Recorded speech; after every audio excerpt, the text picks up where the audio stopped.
Welcome my hairy friends. Today is the Follicle Booster Show episode number 3, in which you're going to learn the anatomy of hair loss and hair thinning for both men and women. Stay tuned.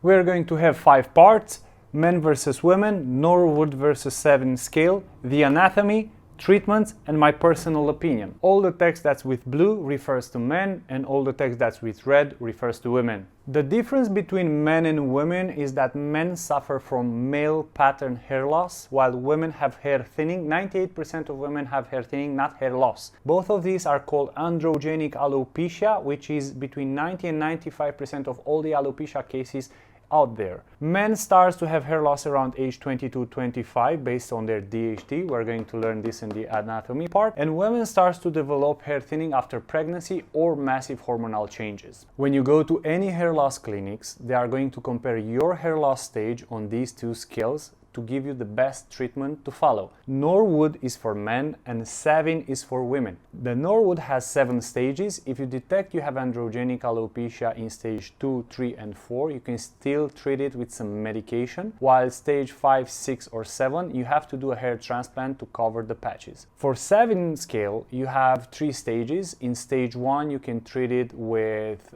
natural remedies, serums, biotin, and on stage 2 you must do a medication such as Minoxidil 2% or 5%, and stage 3 you have to do a hair transplant to cover the patches. Before I proceed with the anatomy, please kindly like our video, subscribe to our channel and click the notification bell to see our future hair loss videos. For the anatomy part, there are some common causes that can occur in both men and women that will make them lose hair or hair thinning, such as stress, genes or bad habits. For men, the main problem is the DHT, dihydrotestosterone, that gets converted around age 22-25 from testosterone, and that acts as a blockade beneath the scalp and will block the nourishment of the follicle nucleum and the hair shaft with blood, and that eventually in time the hair shaft and the follicle will die. For women, there are more hormonal issues here.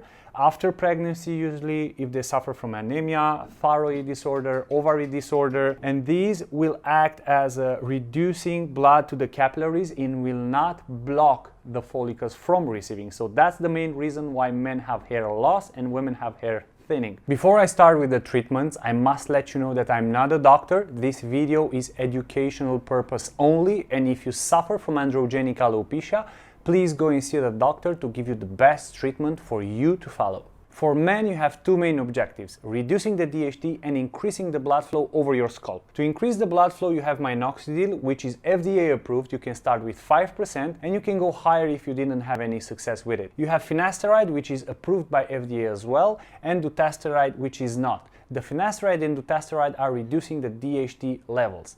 If you want to use one of these two, finasteride or dutasteride, please make sure you're seeing a doctor before doing your blood work and making sure you're not going to have the hormonal side effects that can occur from these two. As well, you have some natural ingredients that you can add into your supplementation, nutrition such as biotin, capilla longa, coconut oil, green tea, and so much more. Because women don't have DHT, they don't have to take finasteride or dutasteride. The best way is to go Minoxidil 2% or 5% if you didn't have any success with the 2%, and base your supplementation and nutrition on natural ingredients such as biotin, keratin, collagen, and zinc, which all will help nourish and grow the hair shaft stronger and thicker. Now, as my personal opinion, you must choose the right treatment for you. You saw that there is a big difference between men and women, and when it comes to the treatment, at the same time, there's a very big difference there as well.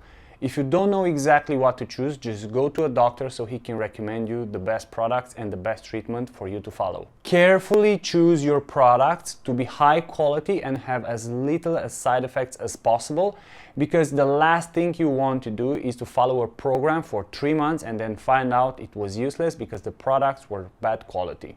And last, please see a doctor if you're not sure what kind of treatment or what kind of products to use. It will really help you, but now at least you know this anatomy part, so he cannot extra charge you for 2nd, 3rd, 4th session. And if you go to them, just tell them from the start, you know the difference, you know what's the DHT and all that, so he's not going to call you 2nd, 3rd time so you give him extra money. In conclusion, I hope that our anatomy video helped you understand the difference between men and women when it comes to hair loss and hair thinning, and have a broad understanding about androgenic alopecia, and saved you some money on doctor visits and treatments. Now, please kindly like and comment to our video any questions you have. Subscribe to our channel, click the notification bell, and check our finasteride and minoxidil video to learn more about the medicines. Until next time, take care and see ya!